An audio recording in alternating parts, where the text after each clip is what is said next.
Now let's talk about the King and Queen, who will be hosting Donald and Melania Trump on a state visit to the UK in September. So the US President and First Lady will be staying at Windsor Castle, and it will mark the first time a world leader has received a second state visit to the country. What can we expect from this?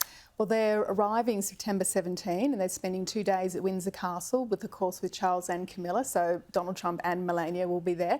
And as you say, it is unprecedented, especially for a world leader to get that second state visit at Windsor. So it really does show, I think, that Charles is being very strategic in a sort of political space. It's not just about the pageantry here, it's more about building a relationship with Donald Trump. And they've already got a great friendship, as we know, and of course we know that Mr Trump loves the royal family. He was very effusive about the late Queen, calling her a great lady. And I don't think it hurts that Charles is working very hard to keep that relationship strong, given of course that Harry lives in the US and has a rather checkered past with the actual president himself, as does Meghan.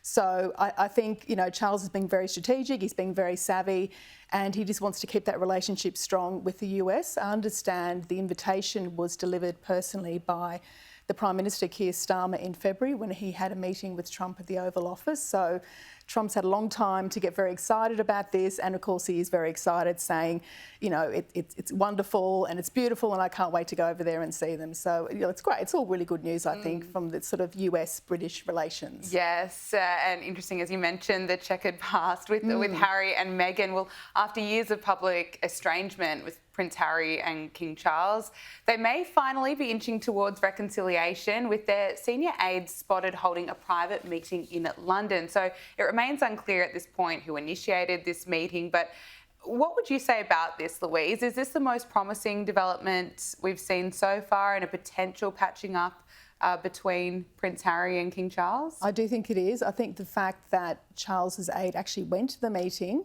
and spoke to Meredith Maines, who I believe is Harry and Meghan's new PR person, very effective. I think she brokered the BBC interview he did where he talked about wanting to have a reconciliation with his father. So this sort of leads on from that. And look, Charles's person didn't need to go. That meeting could have been an absolute snub, but it wasn't.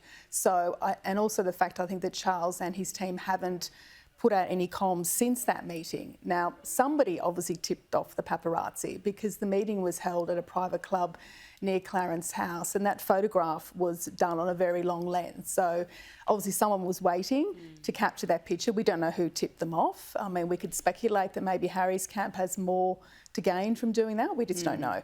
So either way, it's a good look for both of them to be seen to broker peace through their representative, and it's not done through lawyers. There's no kind of nasty tone to it. It was very sort of upbeat and peaceful, and let's hope that is the start of a reconciliation between Charles and his youngest son. We'll see. It also comes after the King appeared to recently snub Harry. King Charles omitted Prince Harry from a speech praising my son, Prince William, during the state banquet for French President Emmanuel Macron.